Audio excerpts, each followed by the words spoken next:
Taloq iddatidagi ayolning eri o'lib ketsa, iddati qandoq to'shidi? Savol. Assalomu alaykum. Ayol kishi taloq qilinib, 2 hayzi ko'rgandan keyin eri o'lib ketgan bo'lsa, iddati qandoq bo'ladi? Javob. Va alaykum assalom va rahmatullohi va barakatuh. Barliq hamd sana Janobi Allohga bo'lsin. Shundaqla payg'ambarimizga, oila taobatlarga va uningga toki qiyomatgacha ergashganlarga durud salomlar bo'lsin. Taloq 2 turga ayriladi. Biri taloq qilgan ayolini nikoh yangilamayla amriga qaytarib oladigan raj'iy taloq.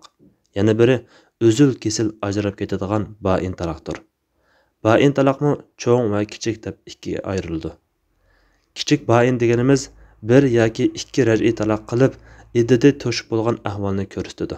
Bu ahvolda iddat to'shishi bilan ayol erdan uzul kesil ajrab yat bir ayolga aylangan bo'ladi. Lekin taloq soni 3 ga yetmagan ahvolda ikki taraf xolisa yangidan to'yliq berib nikoh o'qitib to'y qila oladi. Ayol xolisa boshqa erga tegalaydi.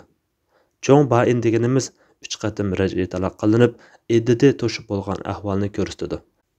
Bain taloqning yana bir qancha turi bor.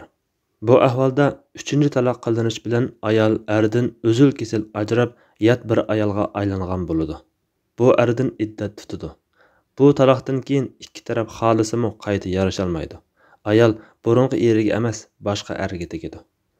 Endi suoldagi voqealikka kelsak, ayol raj'iy taloq qilingandan keyin iddat tutayotgan mezgilda eri o'lib ketsa, bu iddat mezgilida ayol yanada shu erga tava bo'lg'achqa, bu iddatdan mayli bir hayz yoki 2 hayz ko'rgan bo'lishidan qat'iy nazar, burungi hayz orqali iddat tutishini bekor qilib, o'lim iddatiga yo'tkilib, er o'lgan kundan boshlab 4 oy 10 kun iddat tutadi. Erdan miros oladi, erga hozir tutadi.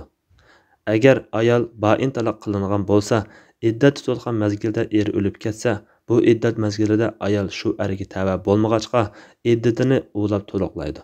O'lim iddatiga yo'tkalmaydi. Bu ahvolda erdan miros olinmaydi. Erga hozir tutmaydi. Yuqorilarga qarata olimlar birdek ittifoq. Faqatla ig'ir kasal bo'lib yetib qolib, ayolini mirosdan mahrum qilish uchun bain taloq qilayotgandan keyin ayol iddat tutayotgan mezgilda o'lib ketib qolsa, ba'zi olimlar bu ahvolda erning yomon niyatiga xilof holda ayol erdan miros oladi deb qaraydi. Alloh eng to'g'risini bilguchidir.